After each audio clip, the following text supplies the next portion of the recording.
And hi there, Shumi. How are you doing today? Well, how are you? I'm doing pretty well. So the last time we saw you was in American Nurse Heroes 2 years ago. Yeah. Obviously, a lot's probably happened since then. So could you just, bring us up to speed on what your life's been like the past 2 years? Okay, so 2020 was utter chaos. 2021 was more chaos.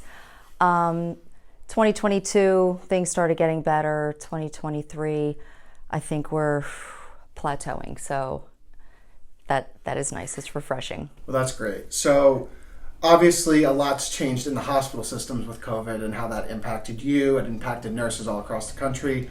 How has the hospital system changed in these past 2 years from what it was before COVID and then what it is now?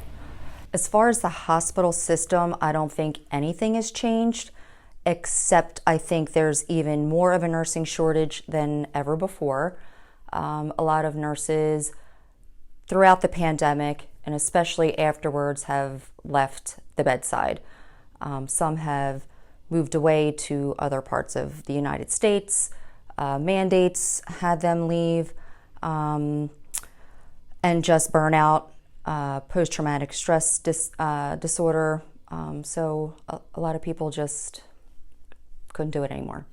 Yeah, and so I feel like with part of the reason that the nursing shortage is happening is because of the safety part of nurses. How I've heard some nurses don't feel safe in the workplace environment.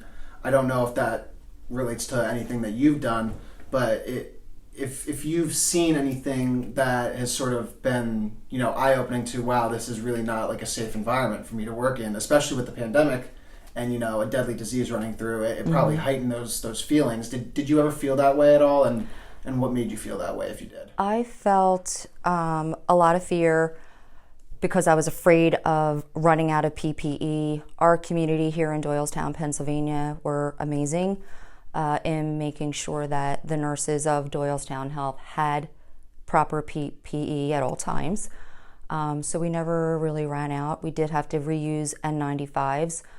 And then even afterwards, coming out of the pandemic, there's been a lot of trust issues with, towards healthcare professionals. And there's been a lot of violence in the workplace, not amongst healthcare workers, but from caregivers of their loved ones hospitalized and patients. So we've seen a rise in that and assaults and just a overall change really in the face of healthcare. Do you think enough's being done to protect healthcare workers right now? No, I don't. I'm not just going to speak for my facility. I'm not really speaking for my facility, but I have a lot of colleagues who work elsewhere in Texas, in Washington, Florida, and they're all experiencing the same things we are here in Pennsylvania. And I don't think there is enough. We had a nursing shortage before the pandemic. I graduated nursing school during a nursing shortage. I don't think I've ever worked without a nursing shortage, but even more so now, it's pretty profound and it's palpable. What are some of the things that you would recommend to help this nursing shortage and protect the nurses and healthcare workers right now? Safe staffing for one, making sure that we have the tools that we need to provide care. That was evident during the pandemic. As far as medicines, sedatives, paralytics, equipment, needles, catheters, ensuring we had everything we needed to provide the best care for our patients for the best outcomes. And also, looking out for our well-being, knowing when maybe I shouldn't ask them to do another extra shift, or, our acuity is extra high. We had a lot of turnover in patients. Maybe get them extra staffing so that maybe we can eat lunch, or take a vacation, or, get a day off when we need it. Mental health day. Yeah, those are a lot of really good answers to that, and makes a lot of sense. So shifting sort of from the safety of the nurses to the pandemic itself, I know that the WHO and the Biden administration have declared the COVID-19 emergency over. Obviously, there's now reports even coming out today saying that we're seeing another spike in COVID cases. You personally, have you seen an increase, a decrease, or a continued level of COVID cases in the hospital recently? So I'm in the intensive care unit. The only patient population that we're seeing in the intensive care unit are those who are immunocompromised, whether they're getting chemotherapy agents or immunosuppressants because of a chronic condition that they have. Okay, so you really don't see the level of COVID cases that you did back then because it's not taking over the ICU. Nothing even close to that. What was it like at the height? Just to sort of give me a breakdown of a regular 12-hour shift that you would have during the height of the pandemic. It was mayhem. It was noisy. There were things everywhere in the hallway, equipment. The care team, we were just very focused on the day-to-day, hour-to-hour of our patients' conditions. We were looking at ventilatory numbers, trying different positions out on the patients. We had antivirals. We were just kind of like, okay, what have you heard that works in the very beginning? Because we had no data. We had nothing to go on. We really were relying on social network sites to connect with other nurses in different areas. Hey, what have you seen? And that, to me, was a really great tool until it wasn't anymore. And then it became, in my opinion, propaganda. That's very fair. When looking at those like crazy 12-hour shifts that you've been describing, obviously when looking back on things, we realized, wow, that was a key moment in this situation, or I'm really glad that happened, even though it was a terrible time. You were glad something happened because you learned from it. Was there anything during that mayhem of 2 years where you are now looking back and you're like, wow, well, in hindsight, it was really bad then, but I'm really glad that it happened because I learned from it. Were there any specific moments that you remember, or was it just all... Nope, I will never do it again. Well, that makes a lot of sense. I said to my family, I am tapping out. If anything like this ever occurs again throughout my career, I'm done. I don't think it was worth the sacrifice, the sheltering, the fear of the cascade of events that have occurred since then. I don't think it's worth it. Well, now with the information that you have and with the way that you're feeling about it, going back, if you could go back to talk to yourself right when this thing started, March of 2020, mm-hmm. What is some of the advice or things that you would tell yourself back then to prepare you for the chaos that would ensue in the coming years? I would say shelter myself from my family because I was afraid I was going to, spread COVID to them. I would never do that again. I don't think at this point in time anything can keep me away from my family. So family first. During that period of time, we were kind of in a go mode. They need us. We're a very small hospital and a very small intensive care unit. So we didn't have a lot of resources as far as ICU nurses. So I don't think that I would ever do that again, sacrifice that time with my family and live in fear again. And, we would get COVID updates, how many patients, how many cases spiking. And honestly, that just contributed to my fears. So you talked a little bit about how it affected you personally with your family. Was the pandemic affecting you personally in any other ways besides just your family, like outside of the workplace when you weren't working and being overwhelmed there? Did you feel any sense of relax when you went home, or did stuff during the pandemic sort of make you feel less relaxed? No, I couldn't relax at all because my husband would have the news on. Of course, everybody wanted to know, who weren't in the hospital, what was going on. And I think that just perpetuated my fears and being scared of spreading it to my family and my friends, my neighbors.